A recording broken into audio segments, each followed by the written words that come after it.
I had plans to like go and be a real lawyer, and it just never worked out because of my children and the bar and everything. But so I think she had more of a like structure that she had to think like, this is not working anymore. Whereas I had run for office myself and become a city commissioner, which was super flexible. I was like, I taught at a community college that was pretty flexible. And then I was doing social media consulting. It was harder for me to see that because everything was so flexible. Mm-hmm. Like it was harder for me to realize like, oh, I need to let that side stuff go. Like, I don't need that anymore. Right. Not only do I not need it, it's distracting. Like it was hard for me to in it, sort of the other side of the coin, to see this as a full-time thing. It's more than just your output, more than a bike. When you hear your shout out, you know it's all right. Put on your magic pants and let's go. We're cruising into the power zone. Clip in, set yourself free. Come on and take a ride with me. You know what you need to know and what's it all about. Everything you need, it's on the Clip Out.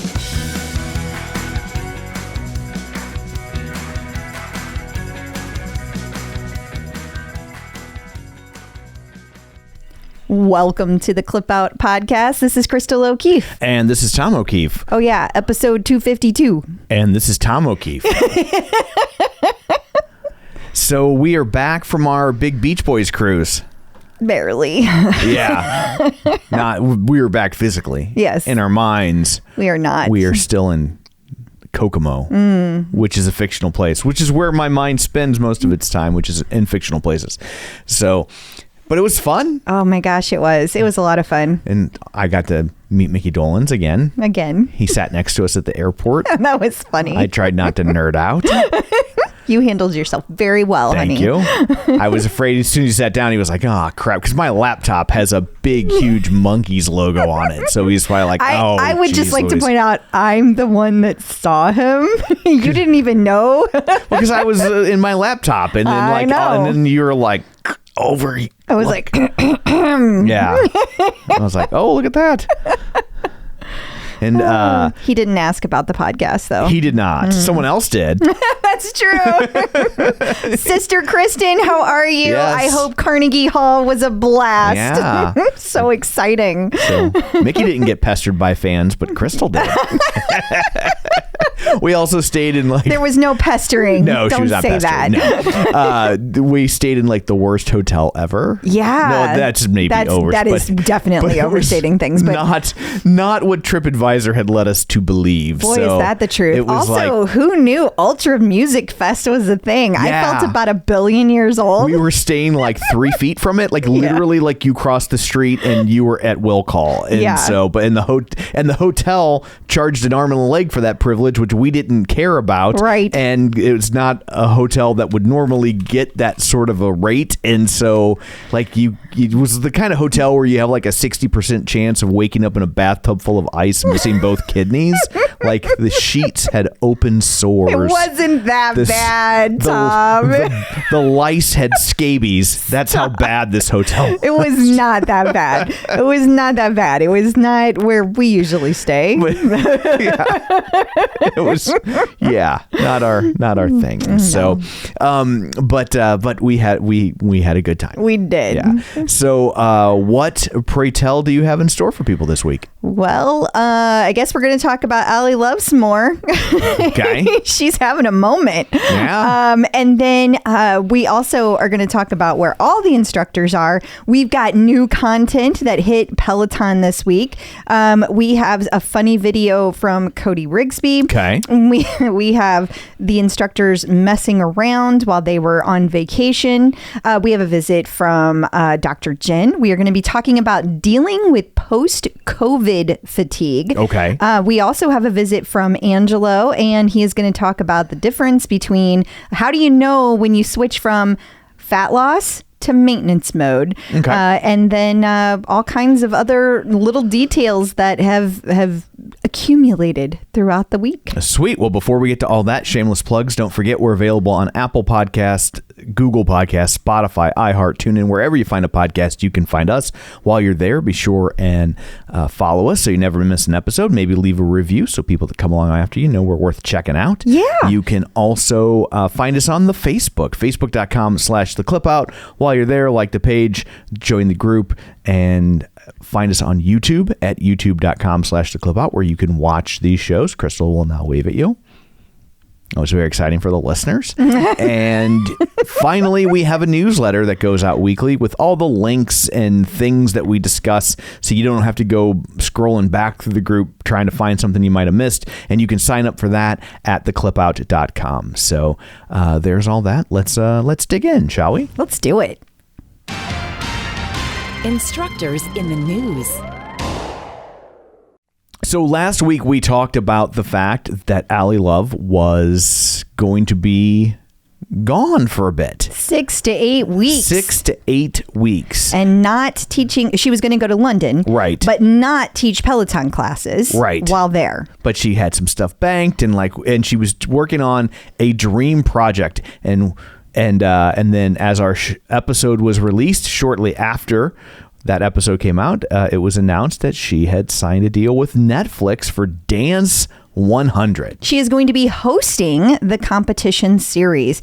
So there you have it. And I do believe, Tom, that you thought it would be some kind of hosting something like a Dancing with the Stars type of thing. Yeah, I that was kind of where my head went, because I really wasn't sure like what else. Not that she's not capable of other things, but that's kind of seemed like the most obvious choice to bring her in to do, right? So yep, and that's what it was. And of course, if you're looking to do a dance show, they've already seen the effect a Peloton instructor can have on a dance show. So if you're Netflix, there's something that's already been tested.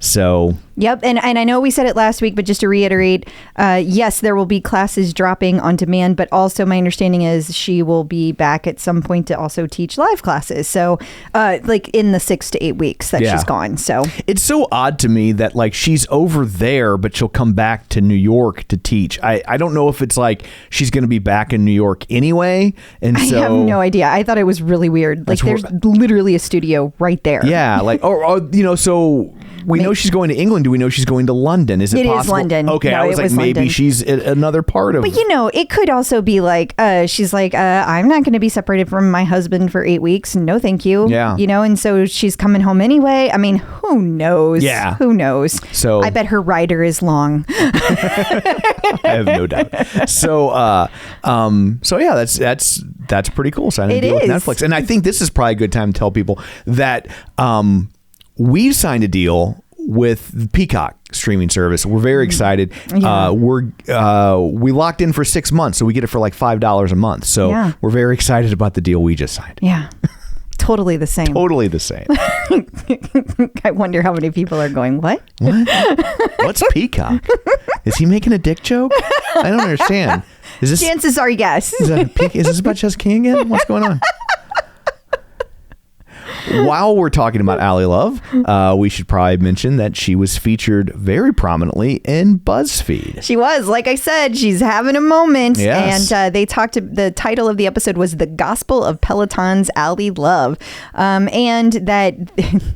I cannot stand the way this article starts, though. Oh my gosh, it's so over the top. She's no Michelle K, I'll tell you that. She's not, and it's just not my style. So other people I'm sure this clicked with. But yeah, Allie Love smiles softly at the camera. Yeah, it's one of those like I'm writing a news story, but I'm writing it like it's a novel. Yeah. It goes on from there. But it is interesting because it discusses a little bit of the kind of back and forth that there's been between people who really love these classes. Also a little bit, it touches on some of the people that don't really love these classes, that it doesn't resonate with them, feels a little too churchy. And even though it's really not religious, like I think it's just one of those like where your mindset is when you hear it, right. You know. But at any rate, people are in general there's a lot of people that take these classes. That's what the article is about, talking through that. So if you don't know the history of how this started, you might want to go back and read it, because I forget that, not everyone knows the entire history of Peloton the way I do. Not everyone is you. I have to say, though, they did make a mistake in this article. Allie Love is not one of the 12 founding members of Peloton. They called her one of the 12 founder instructors. Like one of the 12 original instructors? Yeah, that's not accurate. Yeah. There were instructors that were no longer there. And so, yes, you could include her in the 12 before they hired a billion more, but she was not one of the original instructors. Very early on. Right. Don't get me wrong, but that seems like a pretty glaring error, though. It's like how on MASH, Klinger doesn't actually come on until like the third episode. Right, but like when you look back, you just think Klinger was always there. But he wasn't. Right. Yeah. She's the Klinger of Peloton. I'm sure she'd love that analogy. I'm sure she doesn't listen. I know she doesn't. Probably for the best. She's like, first off, she probably has to Google what that means. Like, right? Klinger, She's so MASH, young. what are you talking about? It also talks about how she's a multi-hyphenate and how she kind of got there, or how she got into, how she found Peloton in the first place. Like, you can kind of hear the whole history of all of that in this article as well. So it's a good read for those who don't know all the backstory. Yeah, totally. And now I'm thinking Matty Majacomo's probably mad at me because he dresses up like Moira and he's like, I'm the Klinger of Peloton. Oh my God. That's great. This is an outrage. What's a guy got to do? Well, Maddie, we're not letting you go home from the military. We know that one day you'll be promoted to company clerk. That's right. I don't know. I feel like Maddie would have no idea what any of that means either. So Selena Samuela got married over the weekend. She did. And then, of course, there was a huge spread in People magazine. I guess this is just what we do now. Oh, sure. Totally. Good for her. Take that money. Absolutely. Yeah. Take the money. Enjoy it. So she got married to Matt Virtue. There's subsequent articles if you want to read them. Who is Matt Virtue? They all are like a paragraph long. Don't bother if you ask me.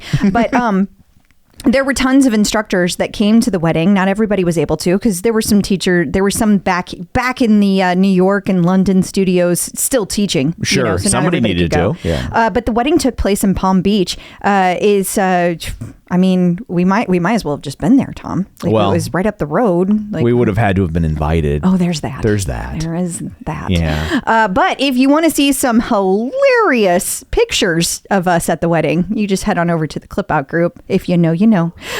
In the meantime, they had a picture of all of the instructors that attended. That was my favorite. All of them were there. And Chase Tucker came, even though he is no longer a Peloton instructor. He was there as well. That was nice. It was very nice.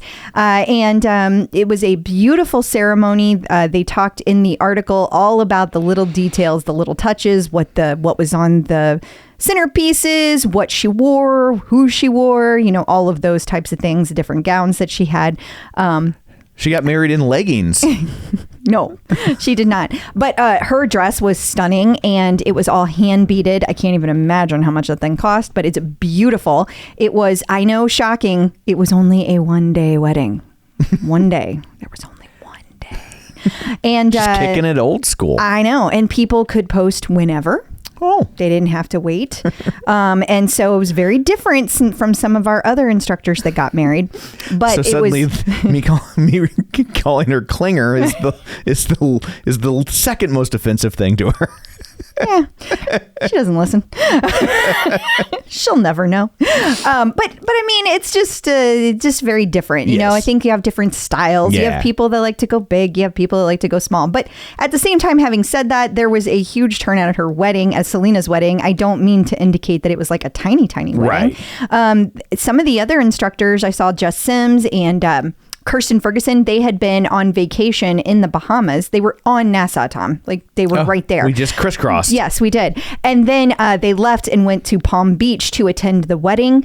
And then there were lots of shenanigans that took place. And if you didn't get to see it, you need to search it out, because Daniel McKenna's post, like his pre-roll before his class the next day after this wedding, was epic.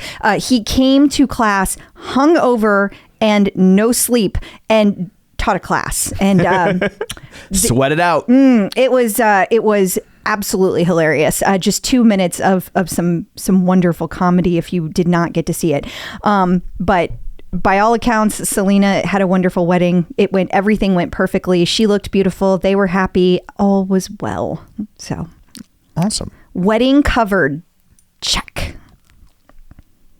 So we have new shadow boxing instructors. Yeah, and people are ticked off. Why is that? Because everyone has been assuming for months that Bradley Rose would be the next boxing instructor. He's got boxing background. And so it's not that they don't want Becs and that they don't want Jermain. It was just an assumption it was going to be Bradley Rose. Gotcha. And Peloton said, surprise, we're going to do this instead. But nobody saw it coming that it was going to be Becs and Jermain. And so I think it's great. I love that Peloton, they still got some surprises hidden under there. So now the interesting thing is for the Peloton boxing classes, you can find those under cardio. And later we will be talking about more shadow boxing and it will be different. So we have to talk about that. Well, we could just talk about it right now. I didn't know where you had it in the lineup. I had it next. Next. We will talk about it next. That's a smooth transition. Ultra smooth. Ultra smooth. It's like Bud Light. So here's the deal. Now there's boxing boot camp. 6 classes dropped on demand. Selena and Rad were doing both of these different classes. Now, these class types, these are found under strength, not under cardio. Yeah, exactly. It's interesting. So now we have running boot camps, bike boot camps, hiking boot camps, and boxing boot camps. Okay. So lots of boot camps. And they're all found in different places. It's kind of like a scavenger hunt. I'm hearing these are great, though.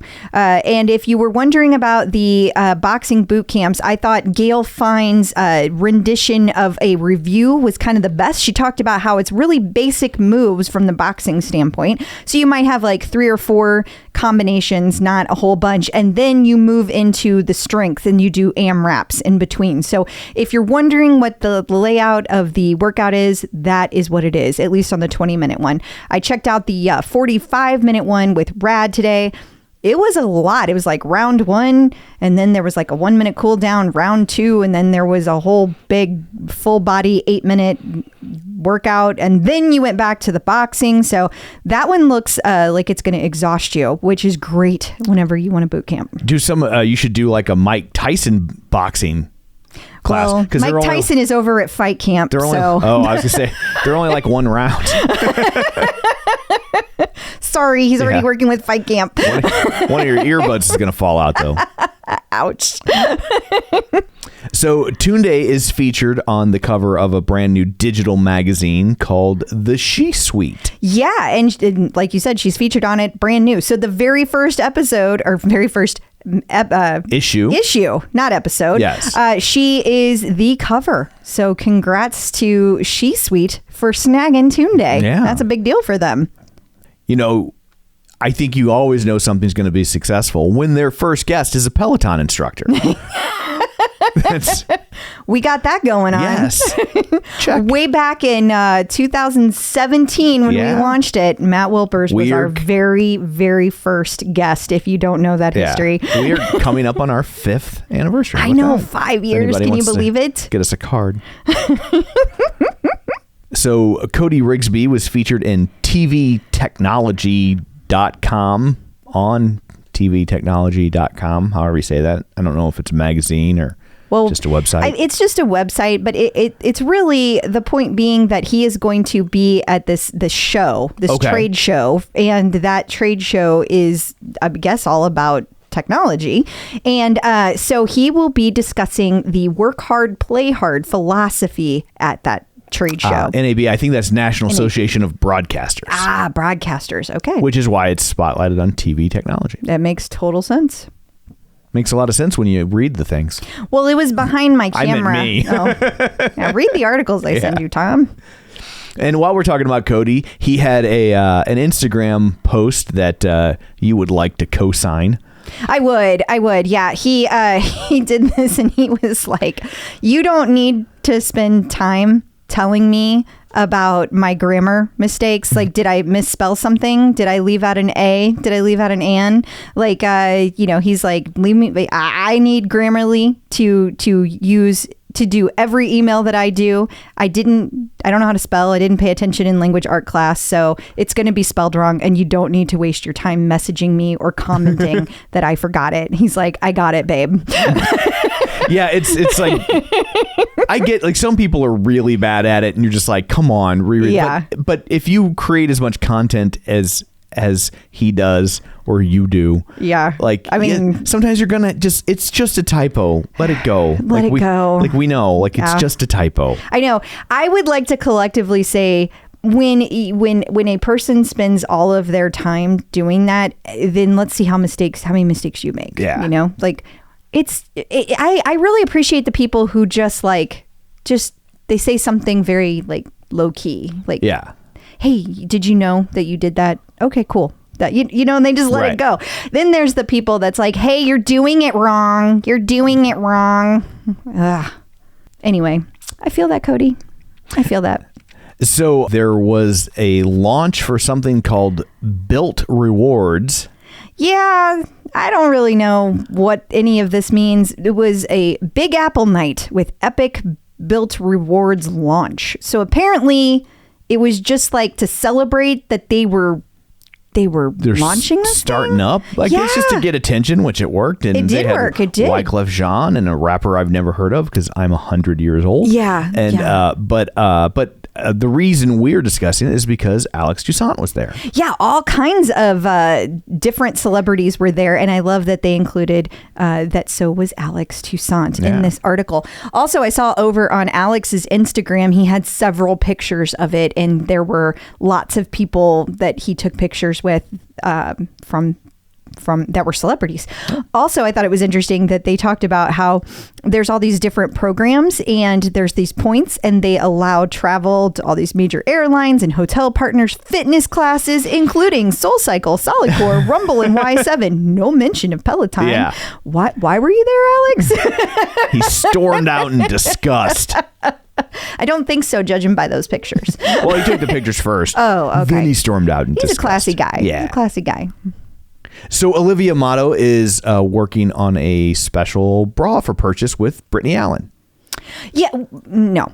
Oh, let's let that. someone who knows what they're talking about say it. She's wearing a bra that Brittany Allen created, and a lot of the instructors do. Okay. This happens all the time. But the reason I wanted to mention it is because now you can get your very own Brittany Allen bra that has whatever you want on it, and she has it's customized, so you can get the different stones, the different colors, the different, of course, letters.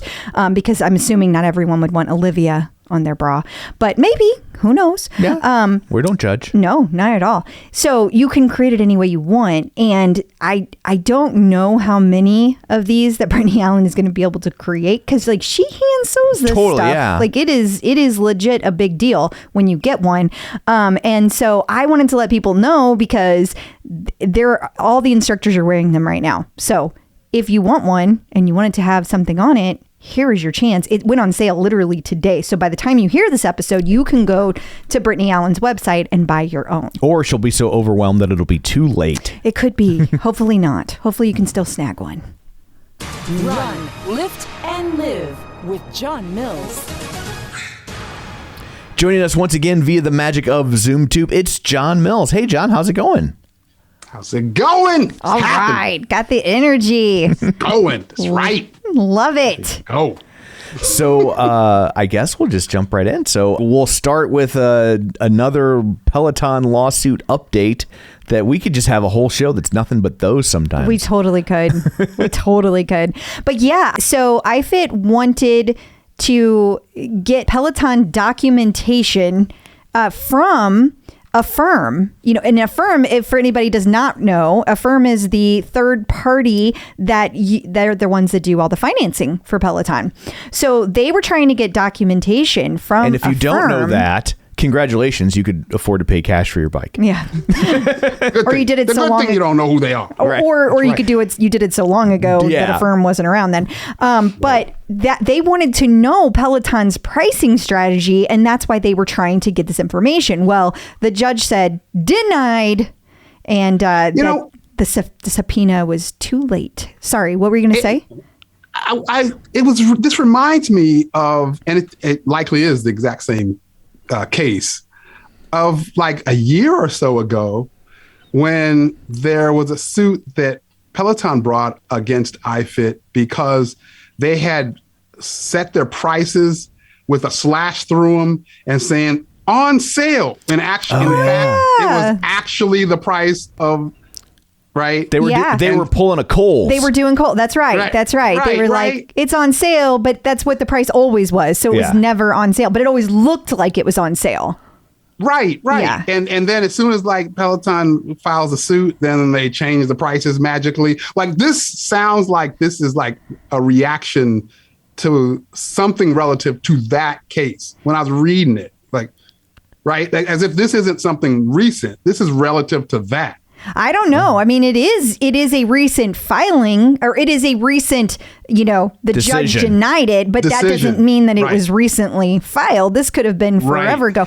Now, it's interesting because it does say that the subpoena was too late. Like it literally says that. So it makes you wonder if like this was like some kind of Hail Mary thing from iFit and they're just trying anything, I think they were trying to go look at the Affirm stuff and say, see, they were doing something similar to, or something. Like, I think it's related to that case from a while back. I guess my question is, why would they need to see their pricing structure? Like, that's already out there, right? You know what they charge for things. I think what John's saying is that they were trying to prove Peloton was doing the same type of thing. Like but Peloton's always kind of been transparent about it. I'm not saying in relationship to necessarily what their costs are, but most companies don't, so that's not really unusual. But Peloton has, John Foley got so much flack for saying that he raised prices, so it's not like they haven't been pretty obvious about this. So I don't know. I'm struggling to marry it. Yeah, I'm struggling to marry what they thought they were going to get out of the Affirm data with, reasoning as to why they would ask for it. But it does appear that it's related to that same deal. That was hilarious back then, by the way. All of a sudden they were like, our stuff's on sale. Yeah. For the same price. Right. Well, I think this whole situation is pretty hilarious because it's been going on for a very long time and nothing is getting resolved. And now John Foley has been replaced and now their guy has been replaced too. So, and we talked about that a few weeks ago. But all of a sudden it's making news again. So I'm not sure. It's like it's this whole thing. The CEO has been forced out. Yeah, this is wild. Yeah, this article is pretty good. This is some wild stuff. Yeah, it started when iFit was being sued by Pamplona Capital Management, and that's like months ago. Right. They were being sued. They were like, "Give us our $200 million back." Because they were buying like some manufacturing company overseas, and they didn't disclose that they owned it or something. And then Pamplona was like, "Oh, well, we want our $200 million back." And then iFit was like, "We ain't got $200 million. we ain't got it." Right. And so I was waiting for that to all implode on them. Well, and then all of a sudden, just like out of the blue, we find out, that kind of went away. And by the way, this other financial firm just gave iFit $355 million. And we didn't know why that went away or why this other firm would give them $355 million when they were about to go bankrupt. Like none of it meshed. This article is the first article that explained all of that. That's the news here. How does the Mormon thing fit into this? I think, this guy's go ahead. The CEO's a Mormon, right? Isn't that? Yes. And so I guess they're saying that that was affecting, was that the belief system was bleeding into company decisions in a less than positive manner. Right. So when L. Catterton, I think, hopefully I'm pronouncing that right, when they came along and said, we're going to give you that $355 million, they also said, which we reported, but we all reported it back, in February, right? That Scott Watterson was gonna. Is that Watterson? I think it's their CEO. Watterson, yeah. When it was reported that he was gonna step down, but now this all explains it. So El Catterton said, "We'll give you the $355 million, but the CEO has to go." But not only does he have to go, so does all these board members that are all a part of the Mormon Church. Okay, because they're actually part of the they're part of the church, and so they don't, and so basically the church is kind of in charge of the company, and they were like, no, we don't want that. The church and the I keep forgetting his name, the Watterson family, because he has like 4 sons. They're all in the C-suite. Yeah, his brother used to work for iFit, so it's like Succession. The Watterson family. It's like and Succession the Mormon up in Church was running iFit. Okay. And when El Catterton came along and said, "Okay, we're going to bail you out because Pamplona Capital Management they're about to shut you down. So we're going to bail you out with $355 million. But if we do that, he has to go. All these board members that are a part of the Mormon Church, they have to go, and we're going to be on the board now, and we're going to name our own people. So basically, we run the place. It's not a family business anymore. It ain't a family business no more. I mean, and this is completely following the storyline of Succession. I'm just saying. Right. It's like iFit is Succession. This article finally explained the whole thing. All this stuff's been going on for these last few months made no sense. Like, the CEO stepped down. All right, that's cool. But okay, what's going to happen next? They're about to go bankrupt because Pamplona Capital Management is about to sue them. Oh, that just went away. Why did that go away? None of it made sense. But one of his sons did step into the CEO role, right? I don't know. I thought that's what they said. That. Now maybe that's a temporary thing, Maybe. I thought that's what I didn't read that part.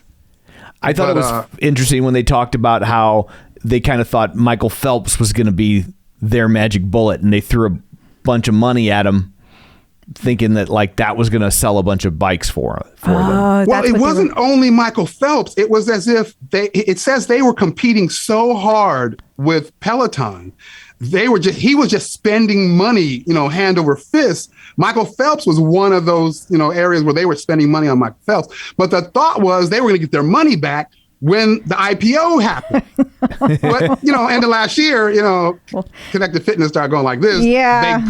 They couldn't go IPO. So now they were just in debt. Oh. Well, it was so weird when they brought in Michael Phelps, because he had been very Peloton leaderboard forever, very vocally a fan of Peloton, and all of a sudden he's like, "Oh, how much money? Sure, this is a good bike." Well, we talked about that then too. We were like, "What?" So it's interesting to see all of these pieces. Yeah, they must have. He got paid. And do you think he actually rode the bike, or you think he was still riding the Peloton? For the photo shoot, he did. He rode it one time. Yes. He sat on it. He did sit on it. Yeah. I mean, technically, doing better than me. That's true. That's true. But yeah, this article finally explained all that stuff. And see, everybody complains about the New York Post, but look at all we learned. We just learned. Now I know all that was going on. It was a family business. It ain't no more. Wow. It's also interesting. There's this little blip here at the bottom. Just scroll up just a little bit there, Tom. It says the Salt Lake Tribune pointed out that running the corporate board would appear to violate a long-standing church policy. So that's interesting too, right? Because it's you were kind of, making both sides mad, but Stevenson got a special dispensation from church authorities resulting from his legacy shareholdings and role as a co-founder of the corporation.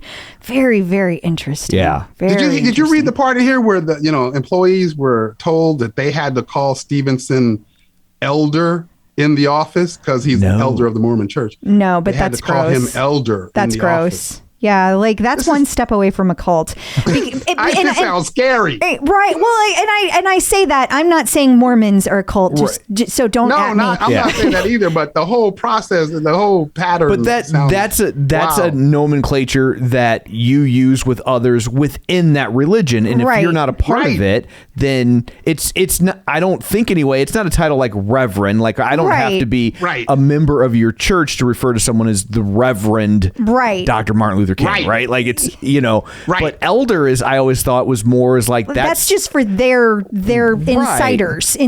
Right. Yeah. So that's weird. It's like if the company and the church, it's like we're just one. That is the part to me that sounds odd. Very odd.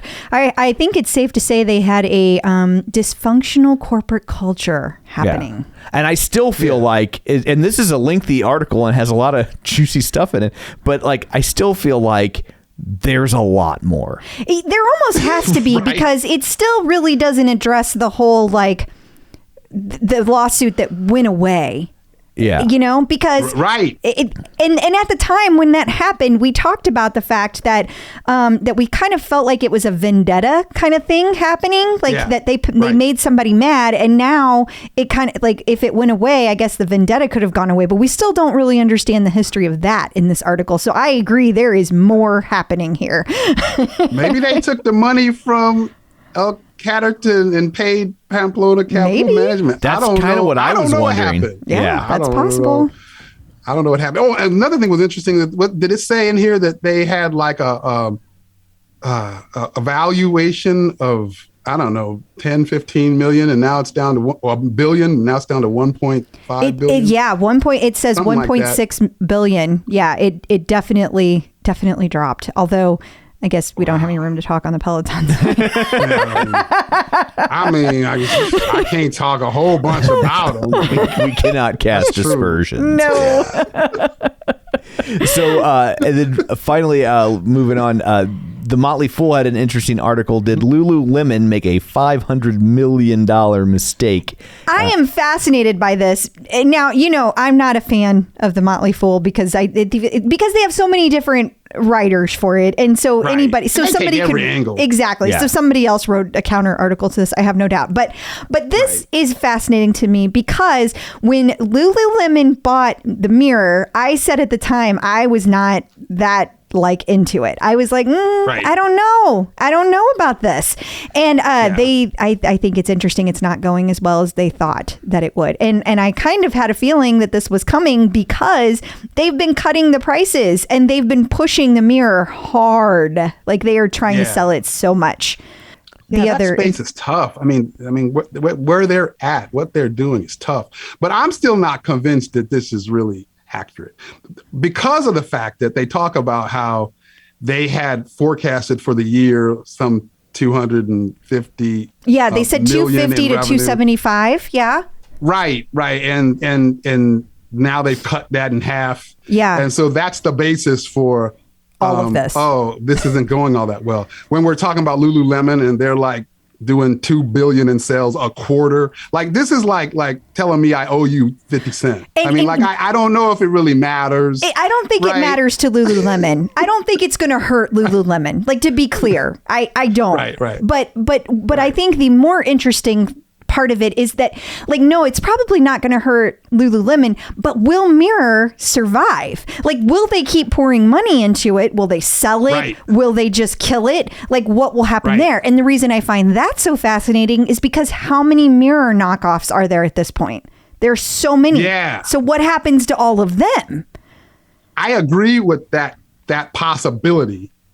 I'm not convinced. I think the Motley Fool's kind of jumping the gun on getting to the concern of that possibility. I think it's too early. I mean, they just released smart weights like 3 months ago. They're just starting to like use the mirror and train their Lululemon associates with trying to sell the mirror along with the gear. Like, to me, it's kind of early to come to that conclusion. I get that might be. I just think the article is just, it's too early to start saying that. Well, I think that it is worth pointing out that it is a like an indicator. I don't know that we can say either way. I hear what you're saying. Like I cannot say, oh, this is horrible. Mirror is going to hell. But I do find it very interesting that when Mirror first got bought, everyone was saying, like across the board, this is going to be amazing for Lululemon. They're going to sell all of their apparel. It's going to be so great. And it's clearly not. I'm not saying it can't get there, but right now it's clearly not. And I think it was a good idea. I think they bought the wrong product. Yeah. I think Mirror is, I still don't understand the appeal. It's it's still just hang your TV sideways and jump around in front of it. Like and it doesn't have the same interactive appeal of a Tonal or of a Peloton. And so I think that what they were going for, hey, we sell you all this fitness wear, let us sell you the equipment too. I think they were going down the right path, but they bought the wrong thing to do it with. Maybe I think I remember them trying to sell this angle, like you're saying, like this whole angle of we got this and we're going to sell our apparel on this thing. And they were all, hyped up about that, their path and their strategy towards that. I didn't buy into it back then either, because I didn't really see the appeal of the Mirror either. Similar to what you're saying, Tom, that's kind of how I felt. I was like, but really, who wants a mirror? Yeah. Like I think there's a niche audience. I think there's, but I think the space has changed a little bit since then. It's a little different in that I think that people are becoming a little more accepting of doing some of these disciplines outside of having like some hardened equipment.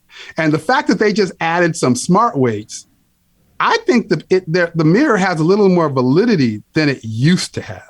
I don't know how much, but I think it has a little more validity. And so I'm actually a little more positive on it than I used to be. Just a little. Don't take it too far. Just the slightly, just a enough. Bit, so if it takes off, he can say, "See, I was right." Yeah, that's what I'm hearing. That's what I'm hearing. I still Motley think Fool that it's like, I don't think it really, but I feel like it's a little better than it was when they first kind of purchased. I don't know. It'll be interesting. It'll be interesting to see what the next one brings, and how much of this is just where we are in the connected fitness space.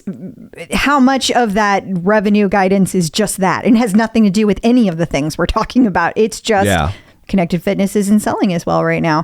Right. We know that's happening anyway. That's a very good point. And so, I mean, what's happening to them is probably to be expected. I don't know, but I will say when we were at Lululemon a couple months ago, I was really surprised that they had a mirror up, of course, in the showroom. But what I was surprised about was the showroom got a shout out and they were yelling about it. They were so excited. And I was like, what the hell is happening on this leaderboard that you guys are that freaking excited about a shout out for your showroom? Like what? Like, do you never get shout outs? Is this new? Like, I was so confused. Shouldn't you be shouting out the people that actually bought one? Right? I was like, I was just like baffled by the whole thing. A sign of how many people are on the leaderboard? Exactly. It's just showrooms on the leaderboard. There you go. There you go. So I did think that was an interesting little exchange, because they were like, Tom will back me up on this. They were legit excited. They were yelling back and forth across the store. We just got a shout out. Oh my God. And I was like, snap. What? That'll freak me out. I was freaked out, except I was like, oh my God. Remember that day I went to like that reseller and I sat on that echelon rower and I took a picture and then, we were all cracking up. Yeah. There was a mirror in that place too. Yeah. The Reflect. That's one of the knockoffs. Yes. No, it was the actual mirror, not like the echelon product. It was you like said this is a reseller. Reseller. Yeah, okay. The reseller. And they had one of those Lulu. I wasn't impressed at that thing at all. Yeah, it looked cheesier than I was thinking in my mind. Well, and I always forget that you can't. It's not a touch screen. You got to use your phone to control it. Use your phone. Yuck. And you can only do that on Apple products. You can't even use it with an Android. It's unusable. I didn't even know that. Mm-hmm. That's news to me. I was not like I was going to get one, but when I saw it, are you going to retract your statement about feeling a little bit better about them? I feel like you've gone the other direction. I'm convincing myself I feel like you started on a full tank of gas and then I'm just taking myself downward. We just went to eat. I mean, I think the smart weights is the slick, but yeah, it didn't impress me. So yeah, I'm kind of backing up. Awesome. Well, John, thank you very much for joining us. Until next week, where can people find you? They can find me in my Facebook page or group, Run, Lift, and Live. They can find me on Instagram, Run, Lift, and Live. They can find me on the Tickety Talk, Run, Lift, and Live, or they can find me at runliftandlive.com. Awesome. Thank you. Thank you. Talk to you guys later. See you later. Bye. Bye. Getting the psychological edge with Dr. Jenn. Joining us once again via the magic of ZoomTube is Dr. Jenn Mann, licensed marriage, family, and child therapist and sports psychology consultant. She was also a 5-year national team member in rhythmic gymnastics and sports psychology for USA Gymnastics. It's Dr. Jenn. Hi. Hello. Well, we have another question for you. This one is coming from Erica Dunmeyer. She is struggling with post-COVID fatigue. She cannot wake up in the morning like she used to, and she has no energy at night, which was never the case before. Darn Omicron. Yeah. Are we post-COVID? Yeah. But it's post for her. Okay. Oh, like she actually had it. She had it. Oh, I thought she just meant as a concept. No. She was tired of it. Yeah, I was actually going to clarify as well. So it sounds like she had Omicron, that she had COVID, and she's now recovering. And it sounds like she may have some long haul COVID where she has continued fatigue. So number one, she needs to see her doctor. That she needs to see what can be done to help her recover quickly, to see what medications or breathing exercises or anything like that might be available to her. So really addressing the physical. But then there's also kind of the psychological aspect of that. It sounds like she's someone who is a Peloton person who probably had reached a certain level of fitness before she was hit with COVID. And that now that she has to prepare herself mentally to rebuild, and sometimes from scratch. And that from the people who I have spoken with who have had COVID and had to rebuild and who have long-term COVID or long-haul COVID and are struggling like that, it can be very, very discouraging. So really making sure that she has a plan that is very slow, very gentle, very approved by her doctor, and that she doesn't let her previous level of fitness and where she is now discourage her too much. This is going to be a painful journey, but one that is doable for most people that I know who have been through this. But again, she's also got to really consult with her doctor. Yeah, that makes total sense. Yeah, that's got to be frustrating. So frustrating. Yeah. I know there's a lot of people struggling with this. So yeah. And I remember reading in 2020, there was an interesting article that came out, and I think it was like Runner's Magazine. It was one of those running journals or magazines that talked about kind of that when runners get COVID, that they were seeing a lot of even worse cases. And I don't know if it was like the breathing. I don't know exactly what it was. I think there's still so much that we don't know, but it's particularly challenging when someone who is used to being able to run marathons, being able to, do like incredible cardiovascular feats, then is struggling to walk to their bathroom or, stand and make a meal in the kitchen without losing their breath. And that really not just looking at it from a physical standpoint, but also emotionally preparing yourself for that kind of rehab is very important. Especially when you run like that, it's part of your identity, right? Like so when that's taken from you, it's like for some people when they lose their job, right? And that they've always seen themselves as, I'm a pharmacist or whatever. And now they can't pharmacize anymore. And they're like, what am I? Yeah, absolutely. Absolutely. there was a Instagram post again in 2020 through a running magazine where people who were runners talked about their experiences having COVID. And I just remember a few people who talked about doing triathlons and doing marathons who were now like struggling to walk from one room of their house to the other without losing their breath. And it's got to be so incredibly painful and discouraging. But I think that, again, just preparing yourself mentally for that kind of rehab is as important as preparing yourself physically. And again, there was also kind of this narrative that like, well, if you get it really bad, it's because of you, right? Like it's like you have a health issue, and so when you're, quote unquote doing things right, and then you get it really bad, like that just has to be such I would think a blow to the self-esteem and for some people.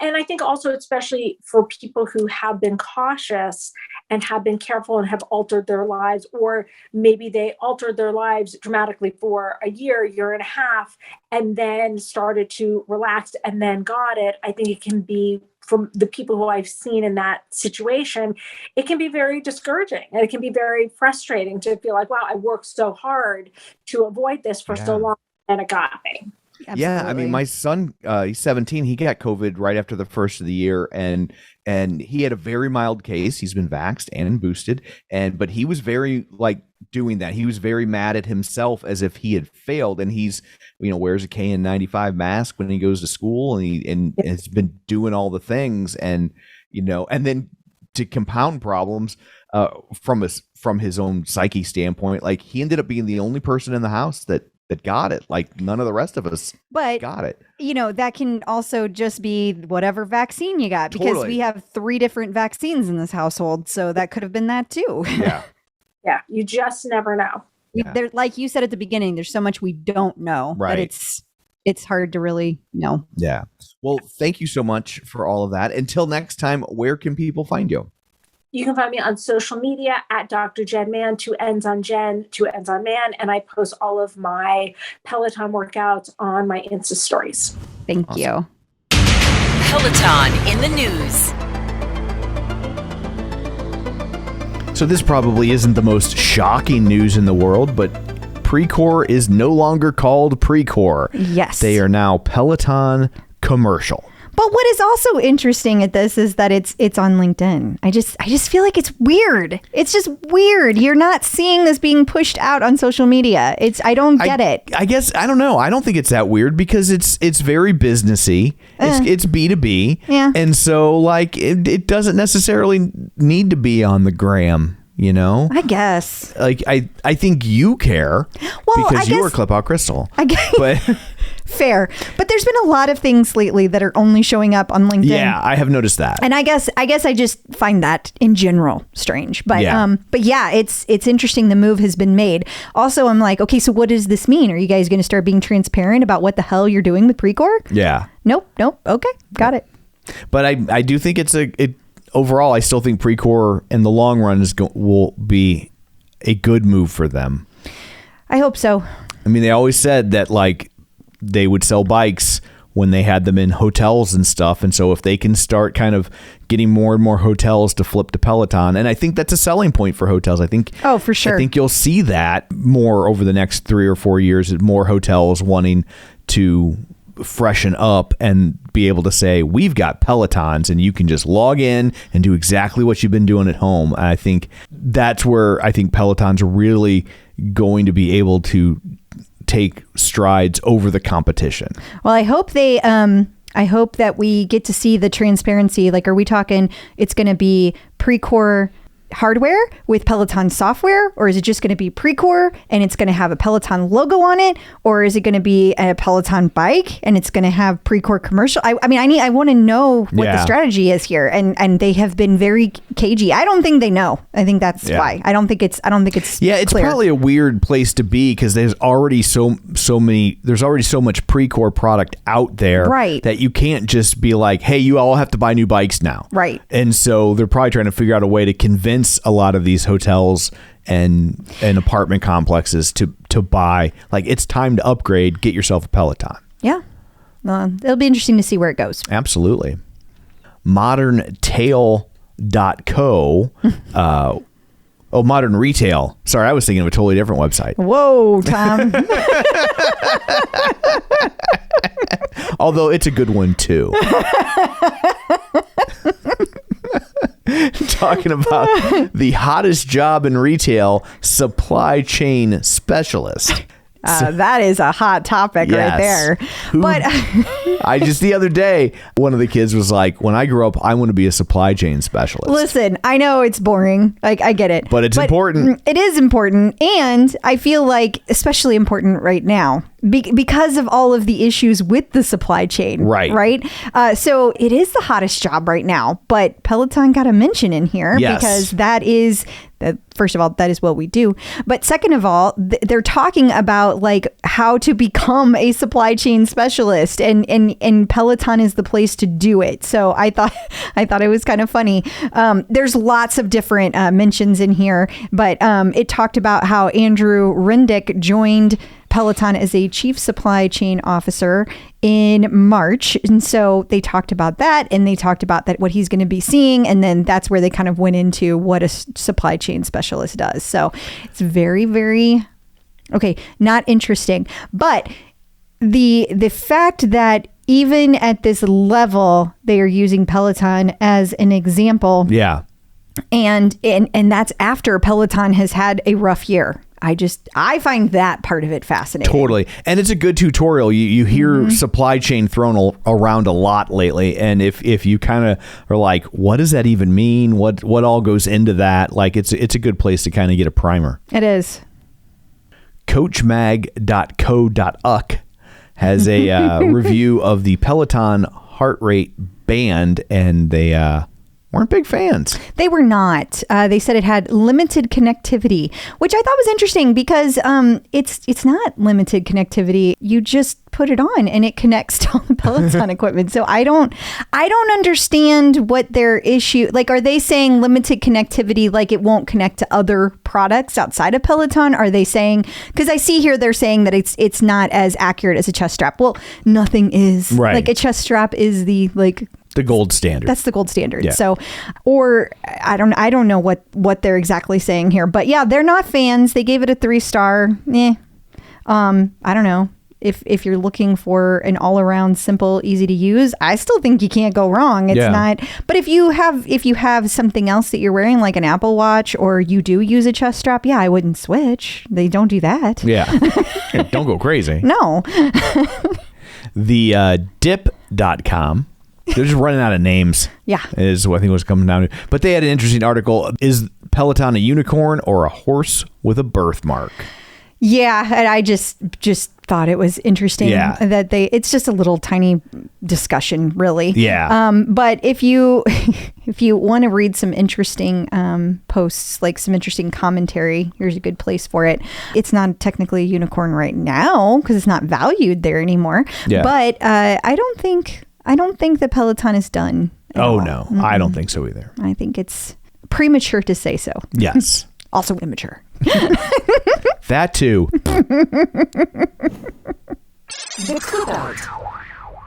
Joining us once again via the magic of ZoomTube, here to answer all of your fitness and nutrition questions, it's Angelo from MetPro. Hey. Hi. Hey guys, thanks for having me back. Sure. Well, we have a fun question for you today. This one comes from Kristen O'Neill, and I know a lot of people can relate to this. She says she knows it's a personal decision, but curious what goes into the decision to stop the quest for fat loss and switch to maintenance. What factors are taken into consideration when making that decision, and how does nutrition for fat loss and maintenance differ from each other?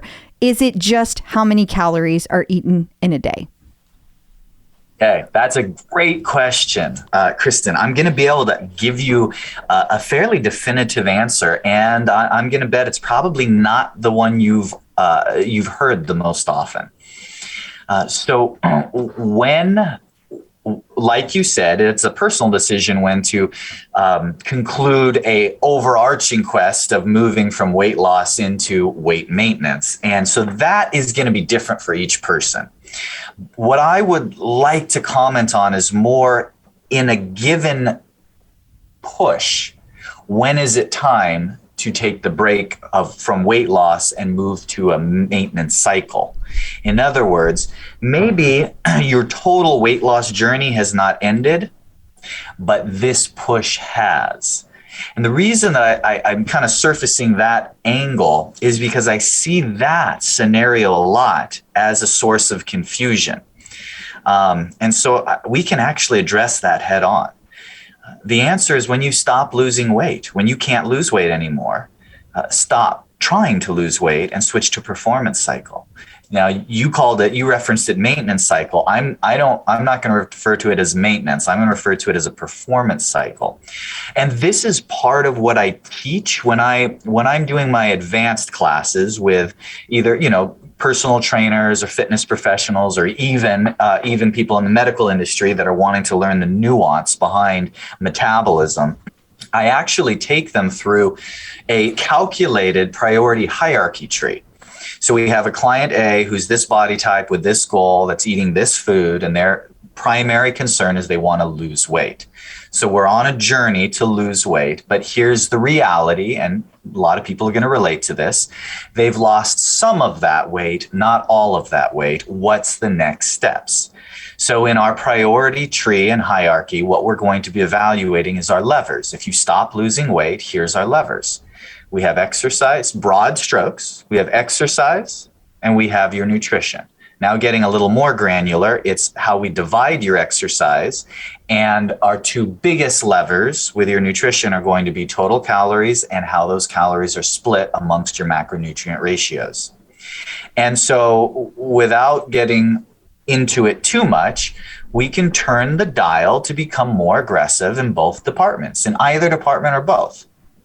Eventually, you're going to reach a point where, despite tuning the dial to be as aggressive as you personally can be, you're going to reach a plateau. That is an absolute. It's not, your body is stubborn and different than it. Everybody reaches a plateau. Your body may reach it sooner than others, but if you didn't plateau, you would die. That's the body recreating a homeostasis to stop you from continuing to lose weight. Once you have exhausted all of your options as far as caloric restriction, macronutrient manipulation, and exercise, when you have reached a point where you are not assessing or seeing further weight loss, it is simply time to now switch goals, even if it's temporary, to focus on enhancing, speeding, revving, improving your metabolic performance. By process of elimination, that's the only option left. Picking the just right time to do that, that's where the art and the science come together. That's, of course, what we do at MetPros. We help determine when somebody has more highway in front of them to push for weight loss and when we need to push on the brakes, rev their metabolism. But even someone that's not utilizing those technical tools can say, yeah, I can't eat less than I am now. Yeah, I haven't lost weight in a month. You know when that has taken place. And so that's a good indication that it's time to switch directions. It doesn't mean you can't circle back to push for weight loss later.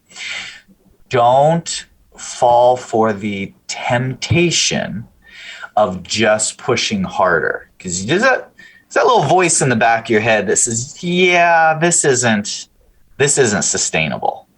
And don't lie to yourself by saying, but I'm not hungry. You will be. Mm-hmm. You're going to get there. You're going to get stressed. Because we all have that voice. Well, I could just eat even less and hardly eat for a few days.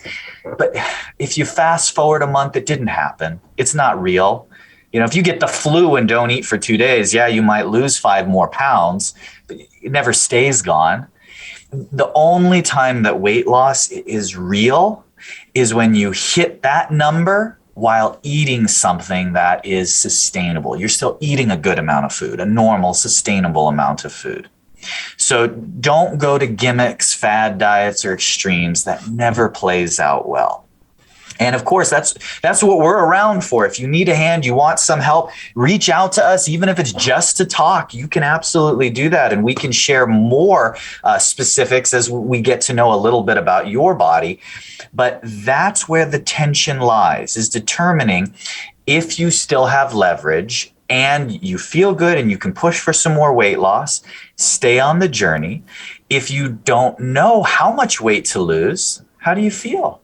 If you feel great, if you have energy, your body feels good, you feel good about, the skin you're in, you're at a great weight. Nobody can answer that except you. Don't let anyone else answer that except you.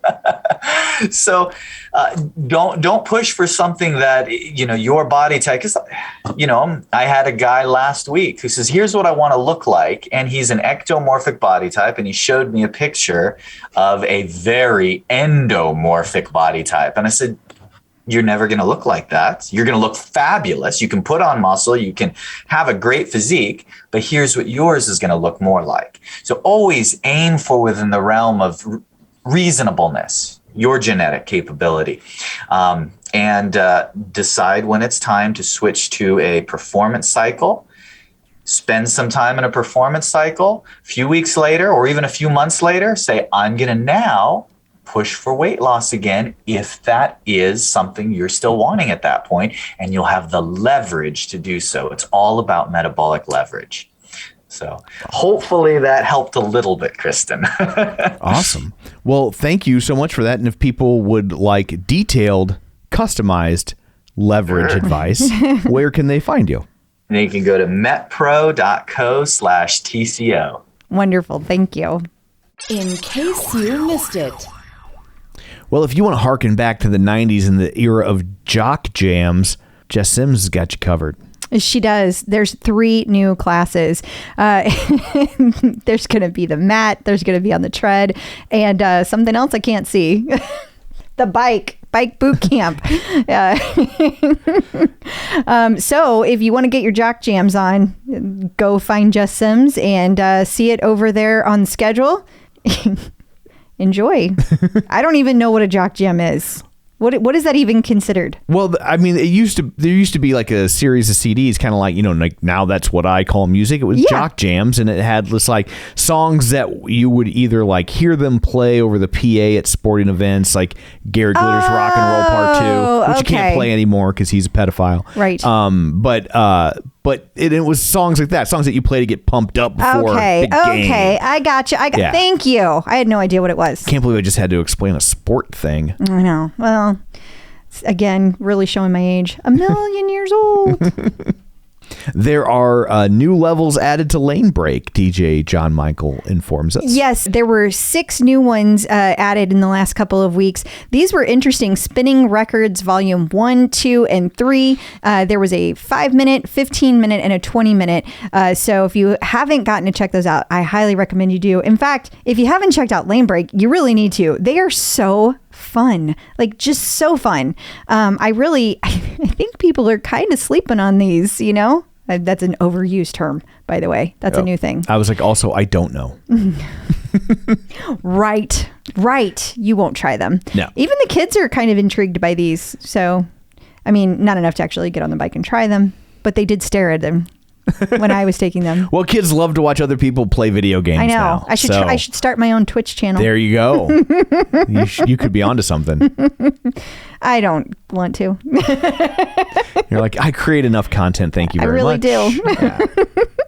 So we talked earlier in the episode about how we accidentally stumbled into the Ultra Music event in Miami. Yes. And then here we have it on the Peloton. Yeah. So they had Miami Music Week. It was Ultra Music Ride that Camilla actually put together with DJ John Michael. They put it together. So it was an EDM ride with Camilla Ramone. And if you were just dying to get your Ultra Music Fest on, they had you covered. They had you covered. There you go. She partnered up with Alt Rare Chords. No. No, it's Ultra Records. No, Alt Rare Chords. Sure. But again, feeling 1,000,000 years old. Although it was interesting because we looked at the lineup and all the DJs from 15 years ago are still playing. What's up with that? Yeah, I thought, oh, these kids and their EDM, and then they're rattling off the DJs, and I'm like, well, I've heard of these people, and I hate this kind of music. I know who DJ Kioki is. Yeah. Yeah. Paul Oakenfold. Yeah. These dudes have been around a long time. So that's just kind of interesting. They're so old they were DJing with 45s. We should probably take this time to remind people about Peloton for Parkinson's. Yes, 1 month from today. So that is April 30th is the big Peloton for Parkinson's Day. If you haven't signed up, go out to the website and you do that because it is a great opportunity to give to a wonderful organization. And it's run by Peloton people. So you really can't get better than that. Other users, not the company. Proper. Yeah. Sorry. We say Peloton people. No, totally. Yeah. That's a good call out. I just meant it's part of the family, man. Yes.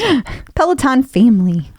And then we finally, for the segment, we had a listener point out something interesting. Yeah. Okay. Callie Gullickson. Yes. Is somehow related to another Gullickson who also is an echelon instructor. Uh-oh. So I had two people bring this up to me. One said they thought it was her sister. Another said they thought it was a sister-in-law. I don't know, but at any rate, she is an echelon instructor, and we can't help but wonder how that goes over at holiday meals. I know. That just seems a little awkward. It does. Mm-hmm. I don't know. Maybe it's all good. Is one of them infiltrating the other? Are they a double agent? Isn't that an interesting theory? It's kind of fun. Peloton birthdays. And we have 2 birthdays this week, 1.5, I guess, since one's a former instructor, right? But the first is Allie Love, who celebrates her birthday on April 6th through the 39th. It's her birthday month, y'all. Get ready.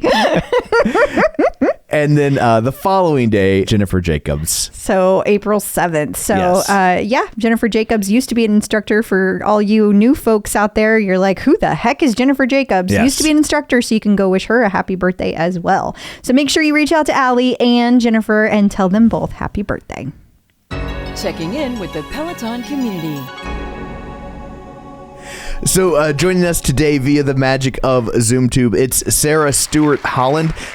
You might know her as the co-host of the political podcast Pantsuit Politics and co-author of I Think You're Wrong, But I'm Listening, a guide to grace-filled political conversations. Hey, Sarah, how's it going? Hi. It's good. Thank you so much for having me. I've been looking forward to this interview since I heard about it. Since Well, we'll our managing director was like, you're never going to believe this, a Peloton interview or a Peloton podcast wants to have you on for an interview. And I was like, I am in. I don't need to know anything else. Well, we will fix that. We will change your excitement By the level. end, you'll be like, why did I do this? Well, then I'm going to start off with Peloton question. When did you first become aware of Peloton and when did you get your Peloton?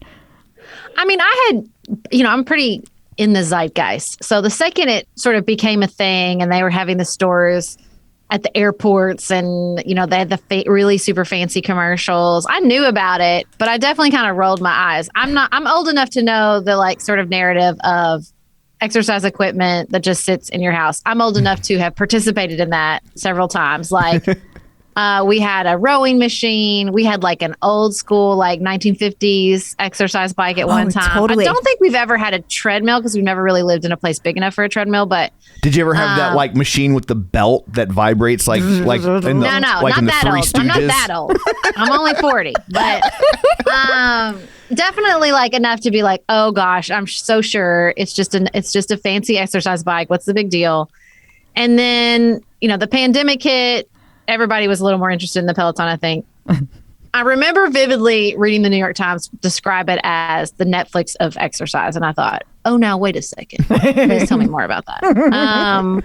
That sounds fascinating. Except no one can Peloton and chill. That's true. Yeah, no. Like it's yoga. No, you can't. That's not true. There's yoga classes. Yeah. There are restorative Peloton yoga classes. I know I do one once a week that you definitely can Peloton and chill. And so I was kind of intrigued. I had some friends that had gotten one and loved it. And then my contractor, who's sort of the Elton to my Murphy Brown, he's just here a lot, and I adore him. And he was like raving about it, and I was like, he's like, I love it. And this is not a man who lives in the zeitgeist. Let me just put it that way. So I thought, okay, if he is converted, then there must be something here. And he's like, I love it. I do it every day. And I was like, okay.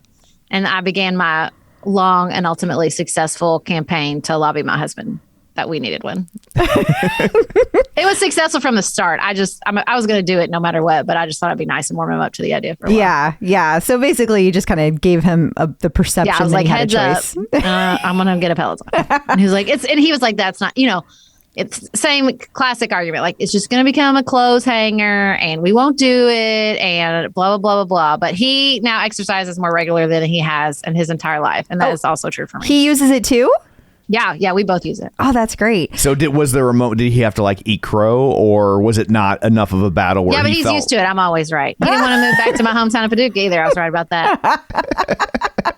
We had a marriage counselor one time say, you clearly steer the ship. And I was like, yeah, I wouldn't go anywhere otherwise. My husband is a lovely man, but he is not like, he doesn't have a lot of momentum. You know what I'm saying? Like I provide the momentum in the relationship. I always joke like, when we lived in Washington, D.C., it could have been like, we're going to the White House tonight with the Obamas and Beyonce and Jay-Z. And like 5 minutes before, he'd be like, oh, don't you want to just stay home? Like, that's just, should we just stay home?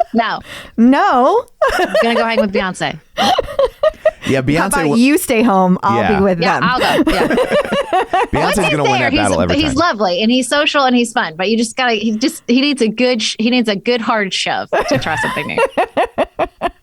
Okay, so speaking of trying something new, are you all bike classes? You obviously know about the yoga. What other kind of class types are you taking, if any? No, I do all of them. I am a hardcore believer in the stacks and the streaks. So I try to exercise every single day because I just find the more decision points I can eliminate, the more successful I am at doing it. So if I have to wake up every day and think, am I going to Peloton? That's not good for me. Like, because I will find a way for the answer to be like, oh, I'll do it tomorrow. Right. If I have to wake up and think, when in the day am I going to Peloton? Like, this is my Fridays, my days off. And this is the weakest point of my week because I do not wake up and do it first thing in the morning like I do every other day. And so sometimes it'll be like 10 o'clock. And I'll be like, dang it, I got to go do an evening yoga class. Get up. Don't break the streak. So I usually build a stack on Sunday. I really love the stacks as well. And so I do a bike ride, then a strength class, then a bike ride, usually like a bike boot camp, and then a yoga class, and then a bike ride. And if it falls on a Friday, I'll do like a longer one. And then a restorative yoga class usually, or maybe like another strength class. I just alternate basically and try to do a restorative class sometime on the weekend. So wait, you do a stack and then you work from that stack all week long? Like all you don't? Week, yeah. Okay, that's fascinating. That's a different way to use the stack. Yeah, no, I don't stack I know most people do it like a bike ride and a weight. No, Yeah. I bike ride. I just schedule my week basically. Okay. So I guess you could do the classes that way too, because you can schedule your own classes. That's how I do group rides with my listeners, because we'll do group rides together with the Pantsuit Politics community. So I guess I could do it that, but I don't want to pick the exact time in the day because it might be, so I sit on Sundays, maybe during the slower parts of my church service. It's fine. Don't judge me. And then I'll just go like bike, strength, bike, yoga, bike, strength, bike, restorative. Usually is what I do. It's interesting. You don't hear a lot of use of the stack that way. So I'm. Oh, I love this. I love that I've innovated a new stack. You hacked the stack. Yeah, put it on my Wikipedia page. I love it. That is great. No, I really think I do. I mean, this is what I tell people when I'm like, because I'm an Episcopal now, but I used to be a Baptist, and the evangelical part of my personality it's just with me forever. And so I'm like a real evangelical about the Peloton. I'm like, everybody has a habit. I like coach people when they get it. If I convince them to get it and they get it, I'm like checking their profile, making sure they're using it, because I don't want them to like become a weak point. I don't want to introduce somebody who's gonna be like, I don't ever use it. And so you don't get kicked out if they don't use it. No, right? I don't. Well, I know that's true, but I will carry it around. I will know my secret shame that I brought somebody into the universe that doesn't actually use it. And so I do like, I always tell people, like, I just feel like they've hacked the gym experience. You don't have to go somewhere. You still get some like social aspect. You don't have to shower somewhere else. And in particular, like, I am a long time yogi. I've been doing yoga a long time. And so like when I really got into yoga in my hometown, I had the most amazing teacher. Well, then guess what happened? Is she moved to New York. So like, it's like you'll get into something, it'll work really well at the gym, and they'll like change the schedule and you can't go, or the teacher will move. That's what I love about Peloton is there's none of those like sort of weak points where you'll fall off because what you're really enjoying or really loving is no longer available to you. That's what I think is like the strongest part of the whole universe. I feel like it just removes all roadblocks. And I would think it really does. I would think most gyms have like one or two instructors that are really good. And then there's everybody else. And so if you lose that one or two, now you're like, well, now what? Where with Peloton? Exactly. It's like the Netflix. It's like cable versus Netflix. Well, you have to catch the show. Right. You have to like, there's one or Netflix and just endless options. Now, again, though, I have to use a little bit of I think they're really good, though, at helping you because I think you could very easily be overwhelmed. And so I think they do a good job, better than Netflix, I would argue, of like channeling your interest, helping you not get decision fatigue, like where it just becomes like so overwhelming. Yeah. I think that they do a really good job of that. Maybe Peloton should do that choose anything button that Netflix has started using. God, that'd be crazy. I'm not brave enough to do that. Button. Do you pick that button I on can't Netflix? pick that button on Netflix. Never. Like it's too, never would I. I don't know what I'm going to end up with. I've got enough chaos in my life. I am not trying to pick the choose anything button. Netflix. You are drunk. I think it might work on Peloton. Like I think I could do it on Peloton. Yeah, I think so. Well, what if it gives you a yoga class when you're wanting a bike? Well, then you should so on Fridays, I'm like, you know what? The world is my oysters. The world is my oyster. I've got all day long. Sure, I would pick maybe. I don't know. It's hard to let go of that control. Way I to think commit. Excuse me. You're fine.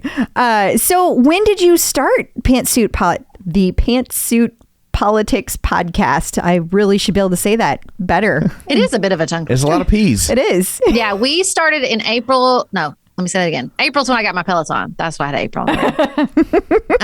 We started the podcast in November of 2015. Wow. And she worked full time as an attorney. I worked sort of like a side hustle as a blogger and social media consultant. We both had brand new babies. Our youngest children are very close in age.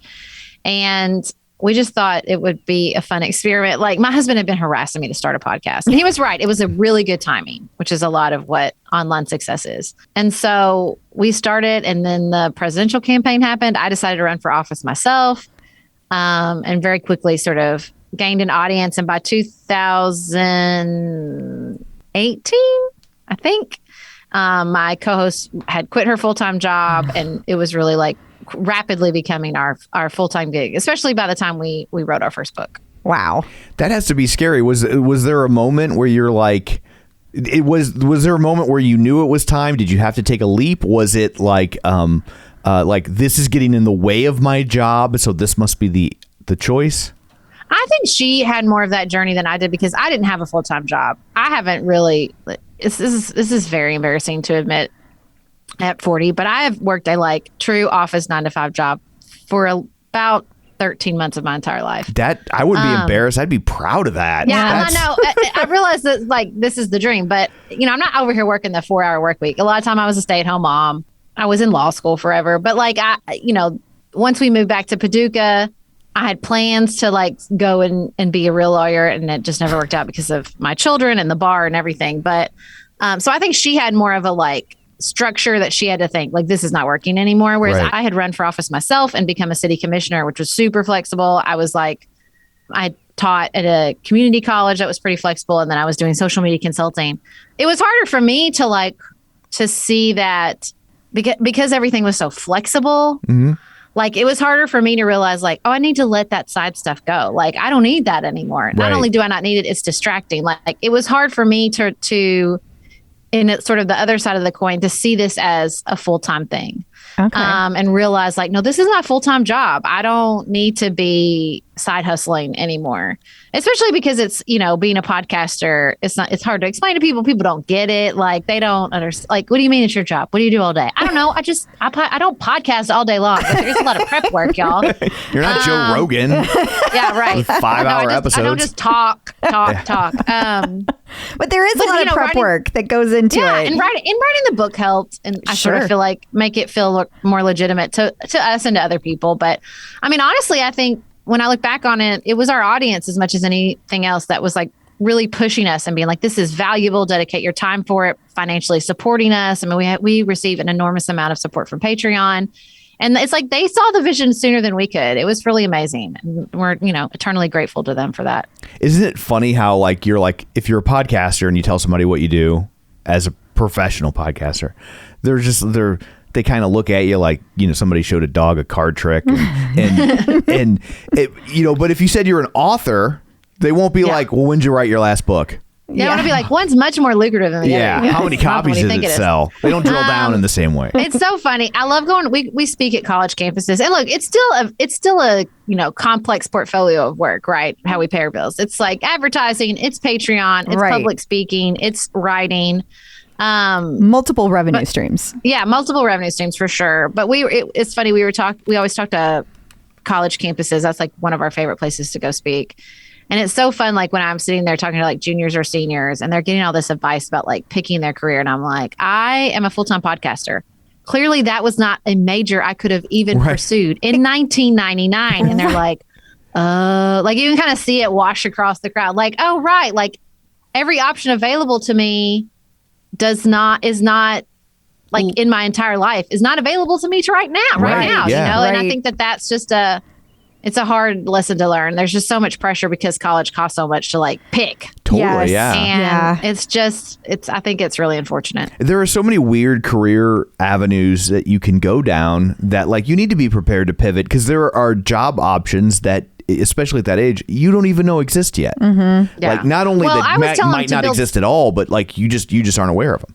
Well, I always tell them, and I've stole this from Cal Newport, like build skills, don't try to find your passion, just build skills. Like when I look back on it, it sort of looks like my career path was there was always a political through point, that's for sure. I mean, I worked for Congress, I worked in campaigns, but I was learning things that I use every day. I was networking, I was writing, I was using my analytical skills, I was learning social media promotion through a lot of my work, just like, it's getting better at all those things until you can apply them in the situation that really feels purpose driven for you, I think is the key. Yeah, I think that's really good advice because we have two teenagers in the house. We have 15 and a 17-year-old in our house, and they're both kind of stressed about the whole situation. And we're always just like, you don't have to have it all figured out. Yeah. Really, you don't. You definitely we certainly did not. Sometimes you're better off not having it figured out. Exactly. You get locked in and laser focused, and then you miss other things that you might have liked better. You have a Peloton podcast, and clearly you didn't have a Peloton when they were born. Exactly. So. Yeah. Exactly. But I would think that, I'm sure politics are very difficult to discuss. So how do you keep the conversation not to get out of hand, to keep it civil? Well, we just tell people that we don't prioritize the conversation. We prioritize the relationship. We put way too much pressure on conversations. Beth is always telling people like, you don't have to leave the Thanksgiving table with draft legislation. No one's asking for that. And I think that's what's so important to remember is that what we're trying to do is be curious and learn about each other and learn about ourselves and hopefully, just have an opportunity to talk about deep things, important things that matter to us. But it becomes like we have to fix each other. We have to agree with one another 100%. We have to, find the hot take that encompasses all the hot takes. And it's just, it doesn't have to be like that. That's not necessary. Now, no one's saying like sit down and work it out with someone who's like threatening your identity or doesn't respect your basic humanity, because that's sort of our central purpose here is we're all human beings. We all have we all belong, right? We all just deserve basic human dignity. And the rest often is up for debate. And so I think that's what's really what we try to do at Pantsuit Politics is practice that with each other. I mean, oftentimes what we do is we're just processing the news together.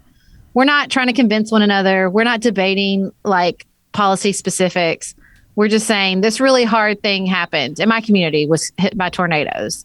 This is really difficult. This is what I saw. This is what I felt. Or should we care about Ukraine?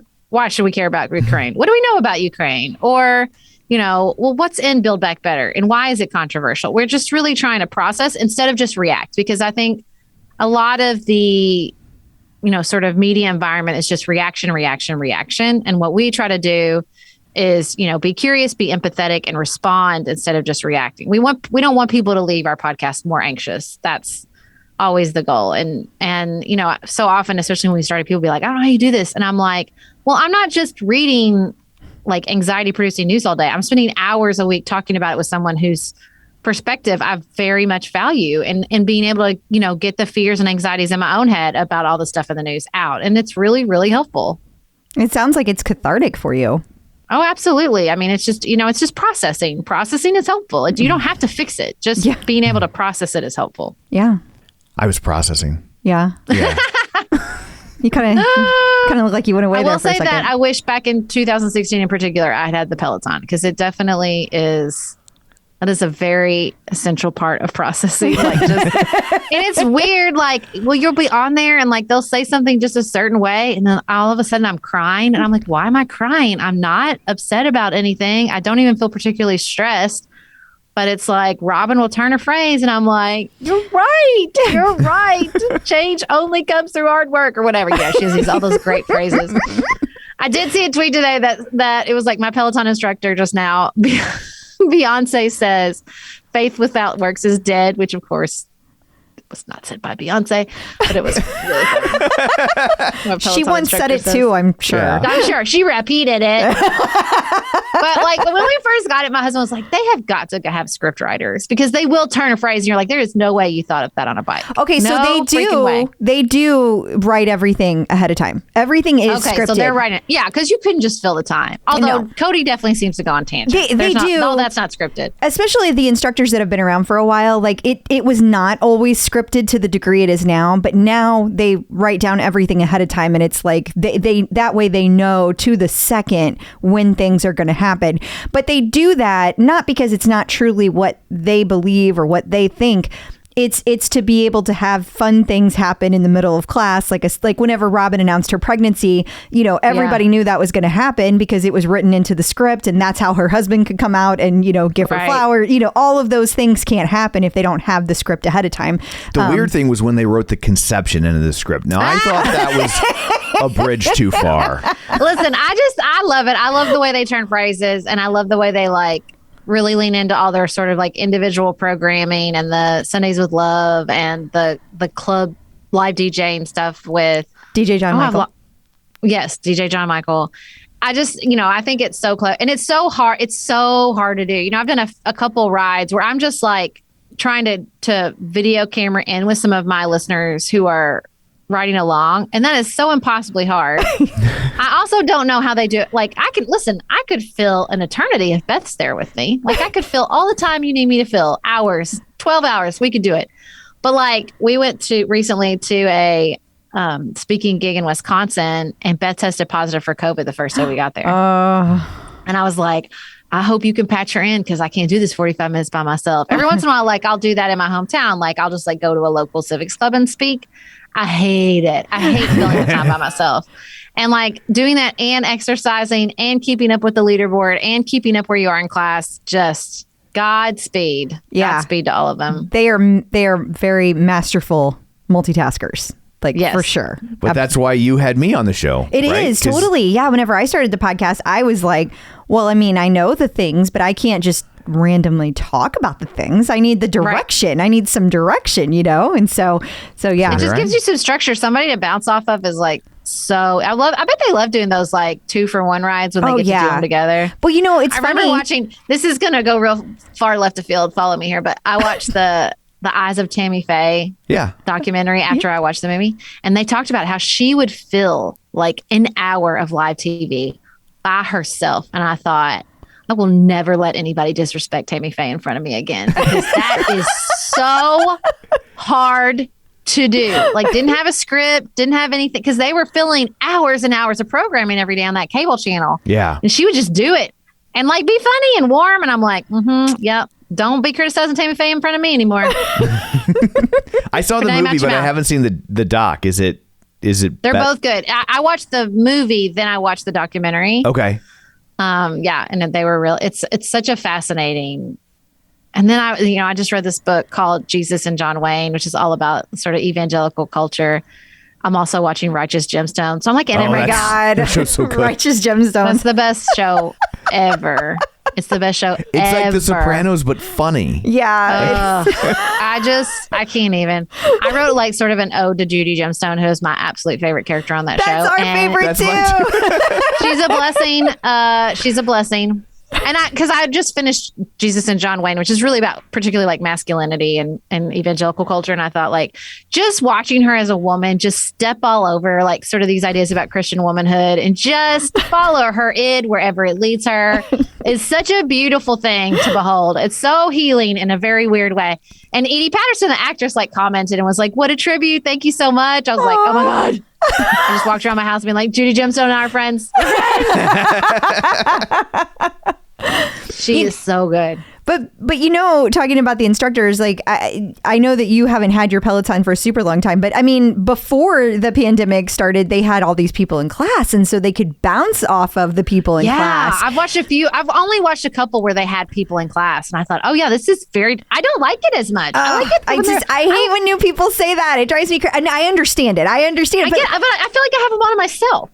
I get that, but like, and I hope that when it goes back to it, that people at home will be able to appreciate it. But there's a different kind of energy when you know people in the room because like part of what makes Peloton so fun is like the community. And next thing you know, it's like, oh, I talked to, well, I'll just use John Mills for an example because he's on our show all the time. But I didn't used to know him in person. And so I would see his funny comments and his funny videos. And then I would see him in studio and it'd be like, oh, I saw you on the bike today, John. That was great how you got your shout out. And you just like, you start these like real relationships with the people, and it just changes. It changes the energy. You'll recognize somebody behind them. Yeah. Oh wow! Because you see them online. I say all that, but also I definitely want to like go to a class. I was in New York City over December, and the studio, one of the studios, was like right around the corner from our hotel, and I was like, oh my God, I wish it was open. I would have gone to a class. That would have been the coolest. It is the coolest. It is the coolest, like the best, and I can't wait. So you've been to the studio? That's so cool. Yeah, they have homecoming every year. So I don't know if you know about this, where they bring. I participated in the online one. So they used to do it in person, and before COVID, and so it was like really hard to get the tickets, but you would get the tickets, and like there was like the last time we went was like what 3,000 people there. It was insane. When the first time we went, it was like a cocktail party, and like the instructors were just mingling around. It was amazing. Stop. Yeah. And now that's the Peloton equivalent of like I saw Nirvana at a club. Yeah. Oh no, I have a good one. I have a good one. I saw Adele at the 930 Club in DC. I don't know if you know the 930 Club in DC. It's tiny. Yeah, it's like 1,200 people or something. Yeah, so tiny.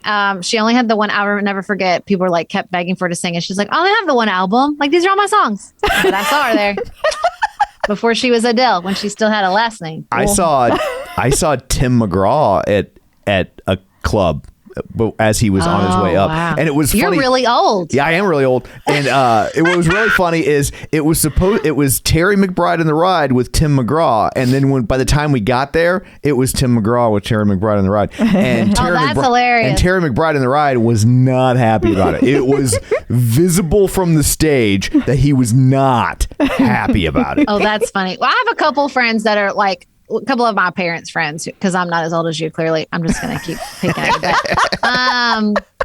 Who like, they saw like Garth Brooks at like a rodeo, and it is like, my gosh, truly, I mean, their proudest accomplishment in life. Sure. Rightfully so. Yeah. That's pretty cool. I book concerts for a living, and so I was at an industry thing where Garth Brooks got a Lifetime Achievement Award. I have the world's blurriest picture of me and Garth Brooks. And but they told a story about him playing those rodeos, and that he booked a whole summer of like fairs and rodeos, and then like blew up. And he had booked all these shows for like $20,000 a pop or something.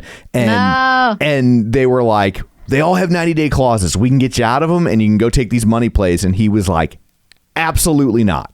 And he's like, we don't know how long this ride's going to last. And he's like, so I might be back wanting these guys to book me again in 2 years. And And if I do that to them, they won't do it. And it's just, they were there for me Classic. when nobody else was. So we're going to go play every one of these and we'll just have That to is make so classic, Garth. It is, he's like, isn't it? we'll just have to make a bunch of money 8 months from now. We'll be fine. I mean, he every made it story work. I've ever heard is that he is just a delightful human being.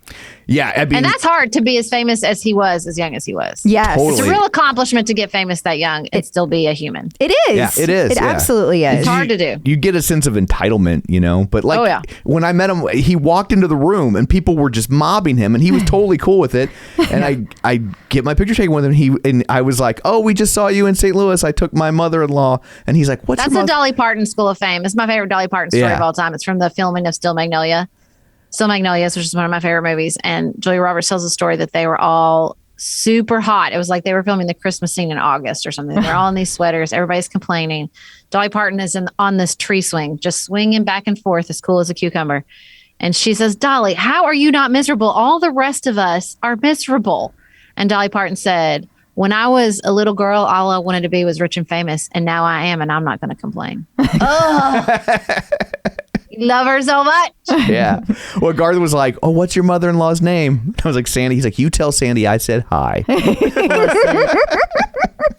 And my mom loved that. Yes. And I did. See? I did. He's in the Dolly Parton school. He Yes. is. Of Yeah. fame. Most of the country stars are that I've met. They almost all are Very like nice that. people. Yeah. Yeah, because the country music industry will turn on you on a hot dime if you make them mad. That's why. They sure Absolutely. will. Yeah. Hey, whatever makes them nice. I'll Yeah. take it. Like that's I'm a Chicks fan. Can you tell? So I got nothing but nice things to say about Tim McGraw because he stood by them during all that. Oh yeah, I That's didn't. true. I don't really remember like who stood by them, but I definitely remember that Oh, I do. I occurring. keep a list like Yeah. Arya Stark. Believe. it's not a very long list. It's a not short list. It's not a difficult task to Yeah. keep track of. So now, do you have a favorite Peloton instructor? Well, you know, everybody loves Cody. He's like a gateway drug. He's just so good when you're like, I don't want to do this, but he will keep me distracted and entertained. And so I'll just suck it up and do a 20-minute Cody ride. I do really like Robin. I think she is exceptionally good at her job. But I really don't. There's nobody that I would be like, no, I don't take classes with them. When I first got the bike, I made it a point to take a beginning ride with every instructor so that I was really like understood what their kind of jam was. Like, I mean, I avoid Tunde and Olivia because they're hard. So hard. Although I took a couple with Callie and she's like sneaky. Like all of a sudden she was like, okay, let's do 80 cadence and 80 resistance. I'm like, no, I'm not doing that. That's not a thing. That's not a thing, girl. No. And it was like a bike boot camp. I'm like, we've been on this bike for 30 seconds. Calm down. I do like her though. I think she's kind of dippy. I kind of like her vibe, but I really like all of them. And I got to know a bunch of them that I don't usually take because I started doing the power rides or whatever, the power bar, Power zone. Power zone, The power bar. the power bar, whatever. It's a bar at the bottom. The only person who I feel like I'm the only person on the planet is like, I do not love Christine. Okay. I feel like she tells the same cycling stories repeatedly of her like trips through the palindrome or whatever the heck it's called. And the biggest thing is her and I do not share taste in music. Yeah, No. you have to like new no. wave of the 80s for that to really click. It's fine, but it's just a lot of her stuff. I'm like, no. So she's the only one that like is probably like sort of the bottom of my list. And I don't take Jenn Sherman a lot either because I also don't love her music taste. It's a lot of music stuff for me because I do a lot of themed rides. Although, I say that and Christine is the one who did the Chicks ride. Well, there you go. Also, got to disagree with you on Jenn Sherman's music because she is the best at playlisting, in my opinion. You think? Maybe I should do. give her another try. Maybe I got a ride where I was like, this is not my jam. You need to take an I like epic. Dennis. I like Dennis because he puts you at the beat. I like he's always identifying. I feel like he's really, really good, especially in the power rides about identifying the beat of the music. Try taking an epic sing along with Jenn Sherman. Okay. Try that. I will do that. If you don't have fun on that, you're not gonna like her. But I have a feeling you're gonna have a good time. Okay. Epic sing-alongs. I'll do one of the epic She's sing-alongs. still I'll do skeptical. it. I can tell. Though. I know. I can see she's fighting it. Yeah. I'm just not like, I don't love rock music on the Peloton. It's just, I prefer like a hip hop or a pop. Like a little bit of the rock music kind of like, I feel a little, even though I don't know why, because I definitely prefer like epic climbs to the quick cadence ones. Like Yeah. I really would prefer never to go over 90. Yeah, if me possible. too. I don't like to go fast. I mean, No, I do not enjoy it. I don't know if it's because my bike is on carpet. I mean, I have one of the mats they tell you to get and everything, but man, it's not my jam. Okay. And do you hang out with the Peloton community online? I know you mentioned community rides with your podcast listeners. Yes, I don't know if hang out is the right word for it. But I do like the Facebook women's group. I just lurk there. I don't necessarily comment that often.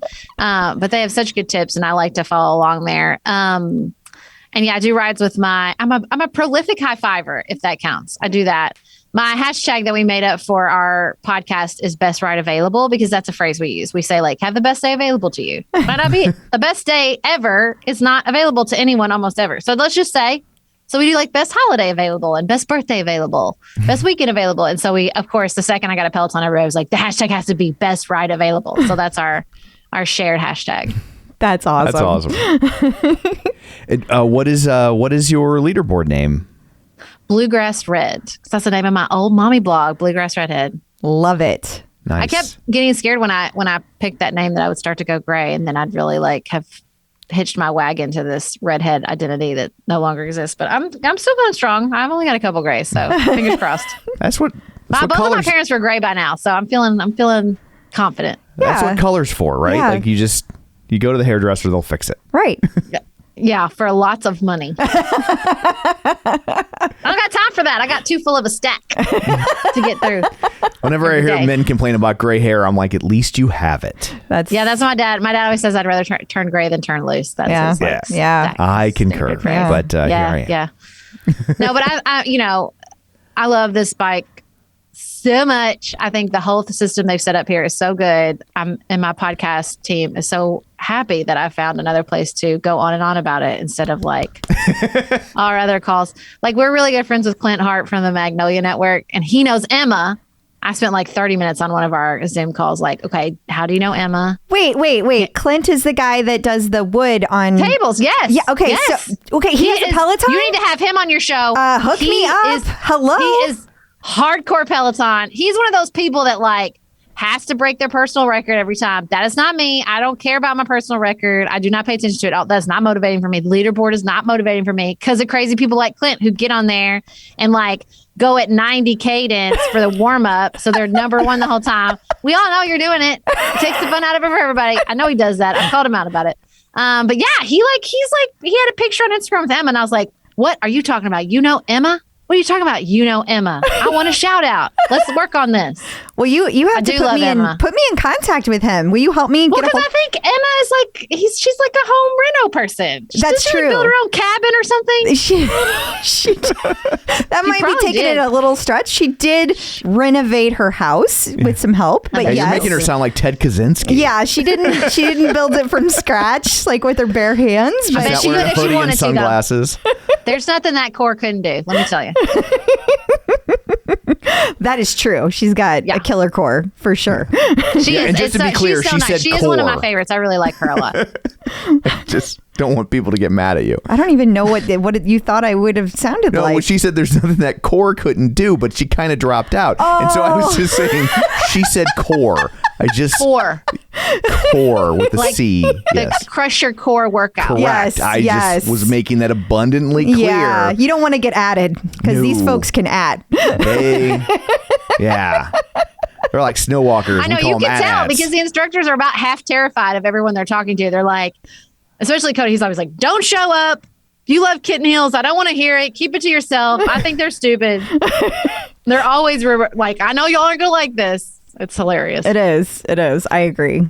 You can tell that they get passionate responses. Yeah. Which is so funny because that means you have to unclip from the bike, remember what they said, go somewhere and like go after them. I'm like, Lord, y'all have less busy lives than me because I definitely have a kid waiting for me as I get off the bike bothering me about something. So I've forgot by the time Oh yeah. I've gotten Yeah. somebody. But that cannot surprise you having a podcast about politics. You I- know Oh, people. no. I'm sure you have people weigh in. Yeah. And well, and it's the nice thing about podcasting though, is you know this, you can't really skim a podcast. So like if you're going to troll, if you really want to listen for an hour just to troll us, I mean, I guess you could. We get more trolls on just from social media Yes, posts, but like yes. our listeners are really thoughtful. It will even get people like, it made me mad, but then I took a minute. And like they're very like they have a lot of trust with us, so they give us a lot of benefit of the doubt, and they'll be like, "I know you didn't mean it, so I listened again, and now this is where I'm coming from," or "I realized I was just mad about this." Like we have the most amazing audience. That's awesome. That's Truly. awesome. Like we need to figure out how to inject some of that in our 99% of That's our true. people We have- are amazing. It That's is one of true those- everywhere. It's the Yeah. people the tiny percentage that are so loud. Yes. Yeah. Yeah. And they're just those are- lonely. That's what happened. Every time somebody like goes off, Beth is like, look, we were reading another person's like Discord page or something. And somebody just left like, oh my gosh, the comment. And she was like, Beth was just like, people are so lonely. It's true though. Especially and in also, the pandemic. like, it's also confirmation bias, right? Like those are the ones that you remember. Yeah. Like, 'cause Yeah, it's like negativity. It Yeah, slices bias for sure. through, and so you're Yeah. just like, and you forget that like that's not what most people are saying. Yeah. No, It's true. Yeah. Now most people are too busy and they like love it and then never leave a comment because Yes. they're too busy. Yeah. I have podcasts I love that I've never interacted with, but I listen every week. Yep.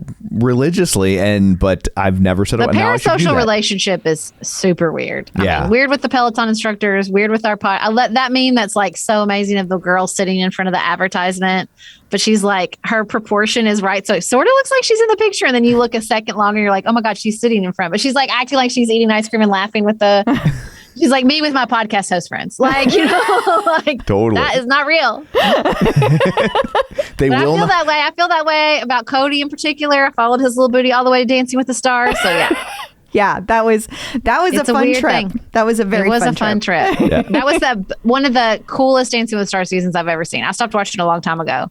I had never and I watched didn't- in my life. The only Oh my reason. God. I watched it from the beginning for about probably 5 to 8 years and then stopped for a long time and then went back for Cody. I did not ultimately vote for Cody as the winner because Amon deserved it.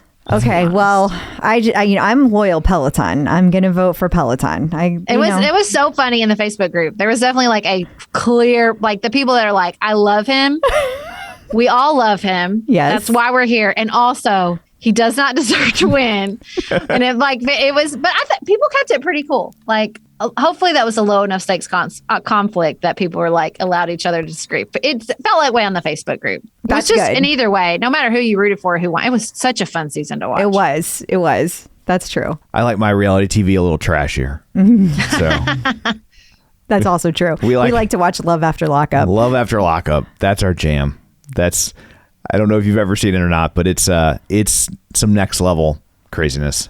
I canceled my cable in 2011, which I think is when I stopped watching Dancing with the Stars, honestly. Oh. And so I never watch shows like that anymore. Like when you have to like search them out, it's better now. Like it's way easier to get all that stuff Sure. streaming. Yeah. But it used to be so hard. And that's like this is fun, back to Clint.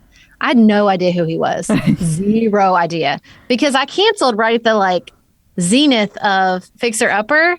So I've never seen an episode. I know who they are because I live in the world and shop at Target. Right. But I've never seen an episode in my life. Never seen an episode of Keeping Up with the Kardashians. Never seen an episode of Fixer Upper. And so now every time we go anywhere, Clint's like, this is Sarah. She didn't know who I was. Well, I didn't know who you were. Sorry. I would love to be able to get in contact with Clint and invite him to the show. Oh, yeah. He loves his Peloton. I'll hook y'all up. Okay. Awesome. Well, thank you. Well, we should probably let you go. We've been talking for a very long time, and I know Yes. that you're super busy. So Yes. before we let you go, just remind everybody where they can find you and all of your things. We are at pantsuitpoliticsshow.com. You can find our podcast wherever you get podcasts and our book wherever you get books. And we're on Instagram at pantsuitpolitics. Wonderful. Awesome. Thank you so much for Thank joining us. you. We really Thank appreciate it. you. So I guess that brings this episode to a close. Until next time, where can people find you? People can find me on Facebook at facebook.com/Crystal D. O'Keefe. They can find me on Instagram and Twitter and the Peloton leaderboard at ClipOutCrystal. And you can find me on Twitter at Roger Kubert or on Facebook at facebook.com/Tom O'Keefe. You can find the show online, facebook.com/theclipout. While you're there, like the page, join the group. And of course, don't forget our YouTube channel at youtube.com/theclipout. So that's it for this one. Thanks for tuning in. And until next time, keep pedaling. And running.